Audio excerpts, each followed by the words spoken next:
હાલ પવિત્ર શ્રાવણ માસ ચાલી રહ્યો છે, ત્યારે શ્રાવણ માસમાં જે તમામ શિવાલયો છે તે હર હર મહાદેવના નાદ સાથે ગુંજી ઉઠતા હોય છે.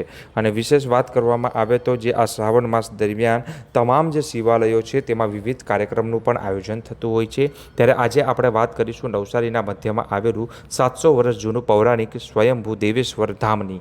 ત્યારે આ દેવેશ્વર ધામ જે છે તે શ્રાવણ માસ દરમિયાન જે દિવસો છે તમામ જે દિવસોમાં શણગાર માટે ખૂબ જ પ્રચલિત છે અને અહીં અલગ અલગ પ્રકારે શણગાર કરવામાં આવે છે.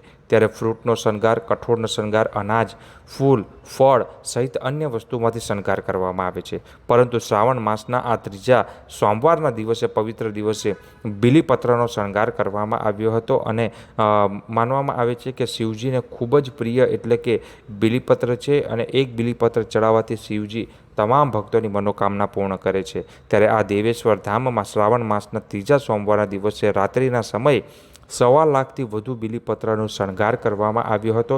મંદિરમાં આવતા તમામ ભક્તો પાસેથી બીલીપત્ર છે તે એકત્રિત કરવામાં આવ્યા હતા અને આ રીતે શિવજીનો શણગાર કરવામાં આવ્યો હતો. અને વિશેષ આ મંદિરના ગર્ભગૃહમાં સ્વયંભૂ શિવલિંગ અને ગર્ભગૃહને સંપૂર્ણ બીલીપત્રથી ભરી દેવામાં આવ્યું હતું. અને આ આકર્ષિત શણગારના દર્શન કરવા માટે હજારોની સંખ્યામાં ભક્તો મંદિરે ઉમટ્યા હતા અને હર હર મહાદેવના નાદ સાથે સમગ્ર પરિસર ગુંજી ઉઠ્યું હતું. અને આ બીલીપત્રનો જે શણગાર કરવામાં આવ્યો છે તે પ્રસાદ સ્વરૂપે એક એક તમામ ભક્તોને આપવામાં આવશે તેવી માહિતી મંદિરના પૂજારી એવા ધર્મેશ મહારાજે આપી હતી.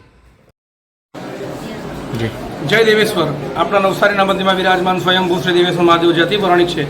દેવેશ્વર મહાદેવ મંદિરમાં શ્રાવણ માસ ધૂમધામથી ઉજવાઈ રહ્યો છે. શ્રાવણ માસના ત્રીજા સોમવારે દેવેશ્વર મહાદેવ મંદિરમાં ભગવાન શિવજીને, દેવેશ્વર દાદાને 1.25 લાખ એટલે 1.25 લાખ કરતાં પણ વધુ બીલીપત્રનો ઉપયોગ કરીને શણગાર કરવામાં આવ્યો, જેમાં ઘણા બધા આપણે ગામે જઈ બીલીપત્ર લાવ્યા અને એના પછી ભક્તોને પણ કહેવામાં આવ્યું કે જેમણે પણ બીલીપત્રના શણગારમાં બીલીપત્રનું યોગદાન કરવું હોય, બીલીપત્ર આપવું હોય તે લોકો બીલીપત્ર આપી શકે છે અને ઘણા ભક્તોએ બીલીપત્ર આપ્યો. અને આજે શ્રાવણ માસના ત્રીજા સોમવારે દેવેશ્વર મહાદેવ મંદિરમાં ત્રિદલમ ત્રિગુણાકારમ ત્રિનેત્રમ ચ ત્રિયાયુધમ ત્રિજન્મ પાપ સંહારમ એક બિલ્વમ શિવાર્પણમ. ફક્ત એક બીલીપત્ર ચઢાવવાથી ભગવાનને ત્રિજન્મ એટલે જન્મ કોટીના પાપ નષ્ટ થઈ જાય છે એવા ત્રિદલ ભગવાન શિવને પ્રિય જે બીલીપત્ર છે એમનો શણગાર દેવેશ્વર ધામમાં ત્રીજા સોમવારના દિવસે કરવામાં આવ્યો છે. જેમાં 1.25 લાખ કરતાં પણ વધારે બીલીપત્રનો ઉપયોગ કરી ભગવાન શિવની પ્રતિમા મૂકીને દેવેશ્વર દાદાના ઉપર વિરાજમાન કરીને જે ભગવાનનો શણગાર પણ કરવામાં આવે છે તે જે શણગારનો હાર બી છે આજે બીલીપત્રનો બનાવવામાં આવ્યો છે.